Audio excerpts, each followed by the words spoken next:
Electric कारें automobile की दुनिया में बड़े बदलाव कर रही है। हमें उम्मीद है कि नॉइस फ्री, पोल्यूशन फ्री और हाई परफॉर्मेंस वाले ये वाहन 2025 तक आईसी इंजन वाले वाहनों को आउटडेटेड बना देंगे। ये वीडियो आपको टेस्ला मॉडल एस के पीछे की प्रौद्योगिकियों के बारे में बताएगी, जो हाल ही में दुनिया की सबसे तेज एक्सेलरेटिंग कार बन गई है।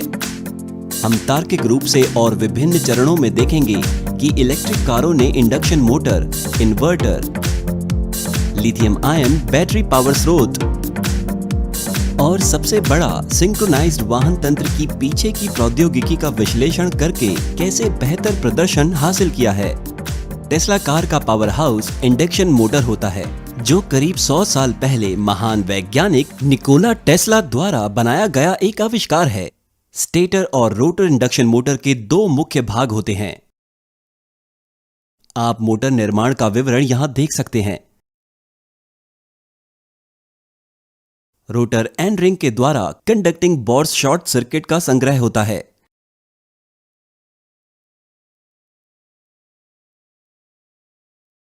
स्टेटर को 3 फेस एसी पावर इनपुट दिया जाता है।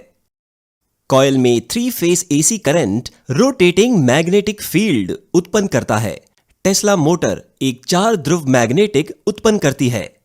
फिर ये rotating magnetic field rotor bars को घुमाने के लिए इसमें करंट उत्पन्न करता है।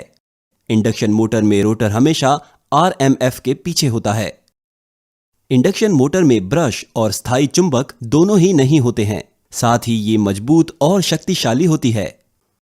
इंडक्शन मोटर की खास बात यह है कि इसकी गति एसी बिजली की आपूर्ति की फ्रीक्वेंसी पर निर्भर करती है।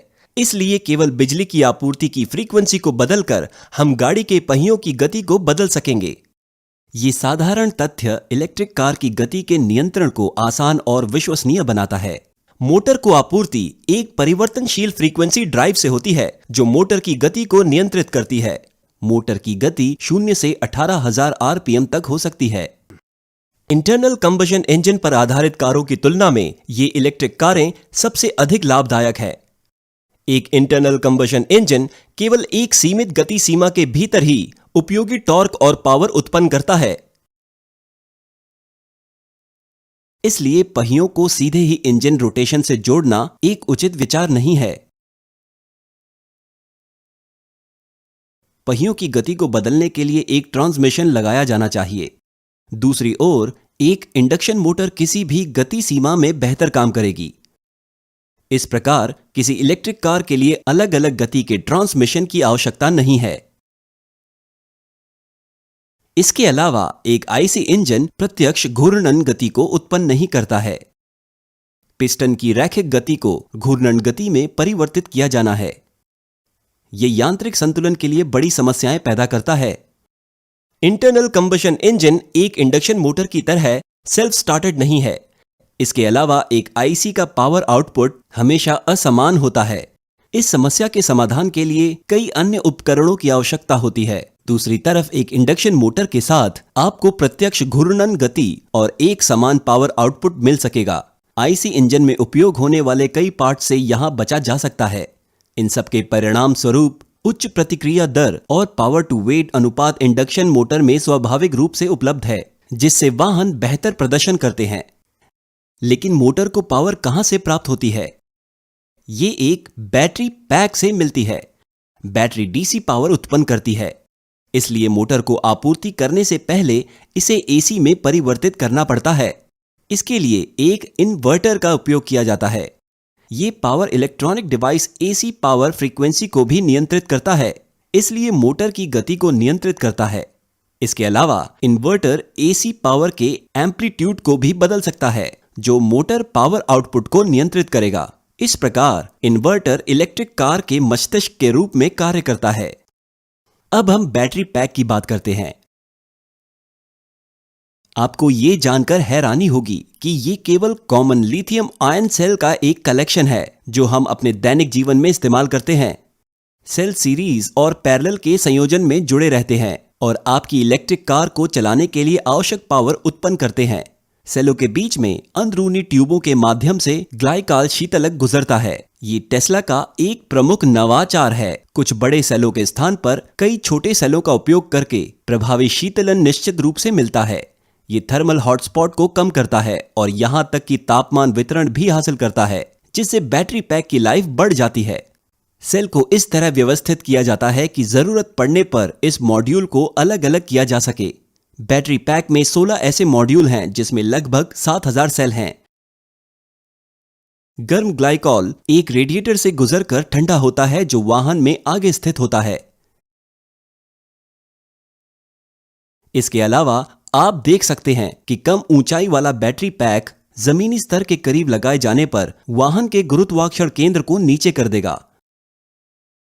गुरुत्वाकर्षण केंद्र के नीचे आने से कार की स्थिरता में काफी सुधार होता है। बड़े बैटरी पैक का विस्तार पूरे फर्श पर भी है, जो साइड टकराव के खिलाफ संरचनात्मक कठोरता प्रदान करता है। अब चलिए टेस्ला के ड्राइव ट्रेन पर वापस चलते हैं। गियर बॉक्स के माध्यम से मोटर की पावर को पहियों तक पहुंचाया जाता है। जैसा कि पहले चर्चा हो चुकी है, टेस्ला मॉडल एस एक सरल और सिंगल स्पीड ट्रांसमिशन का उपयोग करता है क्योंकि मोटर ऑपरेटिंग कंडीशन की एक विस्तृत रेंज में कुशलता से काम करती है। आप देख सकते हैं कि मोटर के आउटपुट की गति 2 चरणों में कम हो गई है।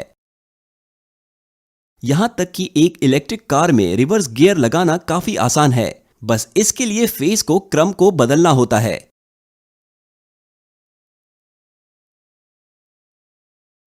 इलेक्ट्रिक कार ट्रांसमिशन का उद्देश्य केवल गति में कमी लाना और संबंधित टॉर्क को बढ़ाना होता है। गियर बॉक्स का दूसरा भाग डिफरेंशियल होता है। घटी हुई गति की ड्राइव इससे होकर गुजरती है।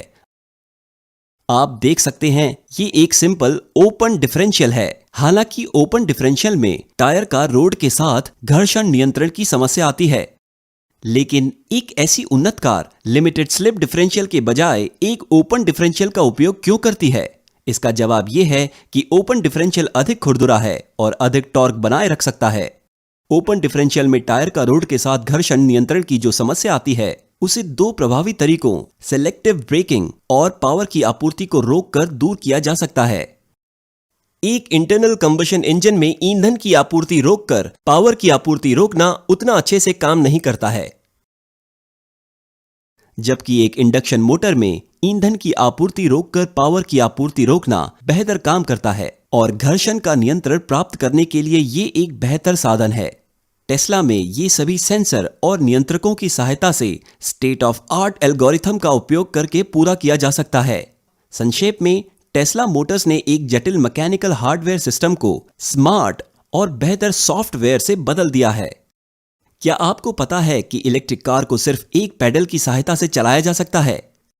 ये इसकी शक्तिशाली रीजेनरेटिव ब्रेकिंग सिस्टम के कारण संभव हुआ है। इसका मतलब है कि बिना ऊष्मा के बाहर निकाले कार की सारी गतिज ऊर्जा को बिजली के रूप से संचित कर लिया जाता है।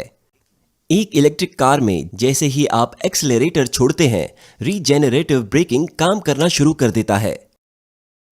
दिलचस्प बात यह है कि रीजेनरेटिव ब्रेकिंग के दौरान वही इंडक्शन मोटर जेनरेटर के रूप में कार्य करती है। यहां पहिए इंडक्शन मोटर के रोटर को चलाते हैं। की गति हम जानते हैं कि इंडक्शन मोटर में रोटर की गति RMF गति से कम होती है। मोटर को जनरेटर में बदलने के लिए आपको यह सुनिश्चित करना होगा कि रोटर की गति RMF की गति से अधिक हो। इनपुट पावर फ्रीक्वेंसी को समायोजित करने और RMF की गति को रोटर की गति से नीचे बनाए रखने में इन्वर्टर एक महत्वपूर्ण भूमिका निभाता है। ये स्टेटर कॉइल में बिजली उत्पन्न करेगा, जो आपूर्ति की गई बिजली से बहुत अधिक होती है। रूपांतरण के बाद उत्पन्न हुई बिजली को बैटरी पैक में संरक्षित रखा जा सकता है। इस प्रक्रिया के दौरान रोटर पर एक विपरीत विद्युत चुंबकीय बल कार्य करता है, इसलिए पहिए और कार धीमे हो जाएंगे। इस तरह से चलते हुए वाहन की गति को एक पैडल का इस्तेमाल करके बेहतर तरीके से नियंत्रित किया जा सकता है। पूरी तरह से रोकने के लिए ब्रेक पैडल का उपयोग किया जा सकता है। हो सकता है आप पहले से ही जानते हों, इलेक्ट्रिक कार आंतरिक दहन कारों की तुलना में अधिक सुरक्षित है। इलेक्ट्रिक कार का रखरखाव और इसमें आने वाली लागत एक आईसी इंजन कार की तुलना में बहुत कम होती है। बेहतर तकनीक आने के साथ इलेक्ट्रिक कार की कमियां दूर हो जाएंगी और भविष्य में इलेक्ट्रिक कार सबसे बेहतर कारों में से एक होगी। कृपया अपने दोस्तों के साथ इस वीडियो को शेयर करें और मुफ्त के ज्ञान को फैलाएं। धन्यवाद।